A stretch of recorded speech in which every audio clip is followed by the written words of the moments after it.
परिवहन मंत्री नितिन गडकरी ने टैक्सी कंपनी उबर पर बैन पर सवाल उठा दिए।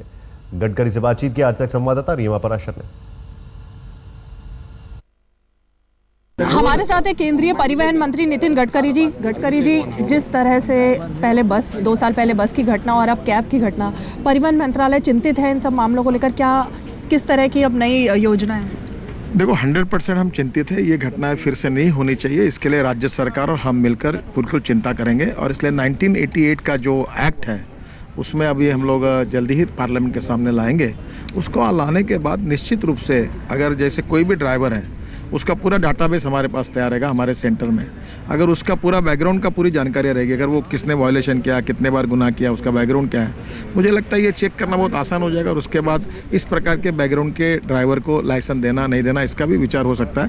तो हम इसकी चिंता करेंगे और ये नए एक्ट को सुधार करने के बाद मुझे लगता है ये अड़चने नहीं आएंगे। जो कैब पर प्रतिबंध लगाया गया है, क्योंकि बहुत सारे लूप होल्स उसमें देखे गए थे, आपको लगता है कि प्रतिबंध लगाना ठीक है या जो लूप होल्स थे अब उन पर बात होनी चाहिए? क्यों कमियां रह जाती हैं? देखिए, क्या कार्रवाई करना ये राज्य सरकार का अधिकार है, पर लूपहोल्स अगर होंगे कहीं राज्य में होंगे, केंद्र होंगे, अगर एक्ट में होंगे तो खुले दिल से उसको सुधारना हमारा काम है और हम वो करेंगे। आखिर व्यवस्था में एक कैब में अगर गड़बड़ हुई तो कैब बंद कर दे, बस में हुआ तो बस बंद कर दे, रेलवे में हुआ तो रेलवे बंद कर दे, हवाई जहाज में तो इस प्रकार से तो मामला सॉल्व नहीं हो पाएगा। पर इसके बाद में भी इसमें अगर कुछ कमियां हैं ऐसा दिल्ली सरकार के ध्यान में है, इसलिए उन्होंने कार्रवाई की होगी और मुझे लगता है कि उसके ऊपर उचित कार्रवाई निश्चित रूप से होगी।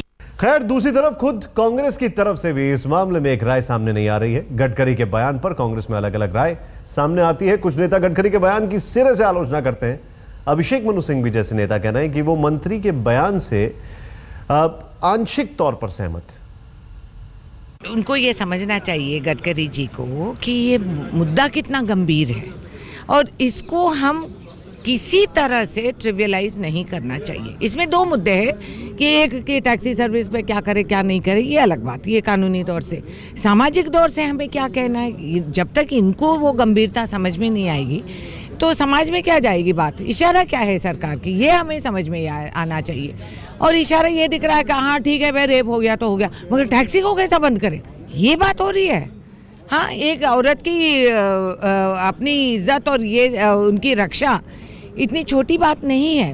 बैनिंग से कोई हल निकलना ऐसी बात नहीं है। जैसा मैंने कहा, God and devil both lie in the details. Detail में जाना पड़ता है, सेफगार्ड बनाने पड़ते हैं, नीतियां बनानी पड़ती हैं। सिस्टम आप बैन कर दीजिए, कल कोई और आदमी क्रिमिनल, सबसे बड़ा अंतर्राष्ट्रीय क्रिमिनल आपके रोजगार ले लेगा।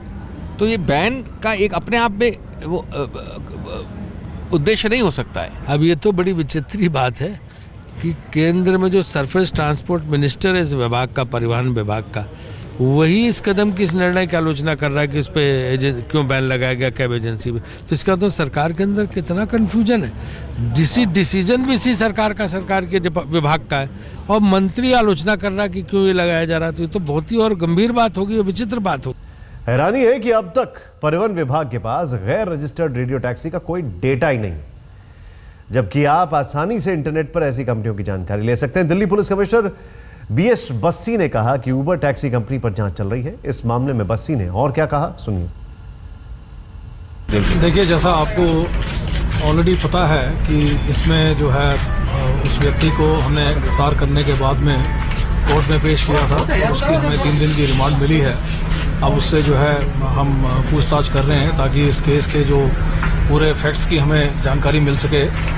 और इसके अलावा जो है दिल्ली एडमिनिस्ट्रेशन ने, आपको जैसा ऑलरेडी मालूम है, कि एक नोटिफिकेशन निकाल के उबर कंपनी की एक्टिविटीज़ को के ऊपर में प्रतिबंध लगा दिया है।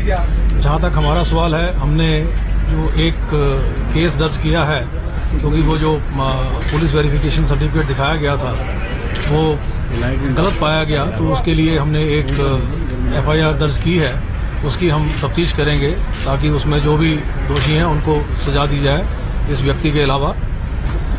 इसके अलावा जो है हम इस बात को भी लीगली एग्जामिन कर रहे हैं कि क्या कार्रवाई हम कानून के तहत उबर के खिलाफ कर सकते हैं, जो उन्होंने इसमें जो प्रॉमिस किए और वो उन प्रॉमिस को पूरा नहीं किया, उसकी भी हम लीगली एग्जामिन करके इस बीच आरोपी शिव कुमार यादव के माता पिता का बयान आया है। आरोपी की मां का कहना है कि बेटे को ऐसे अपराध के लिए वो माफ नहीं करेंगी।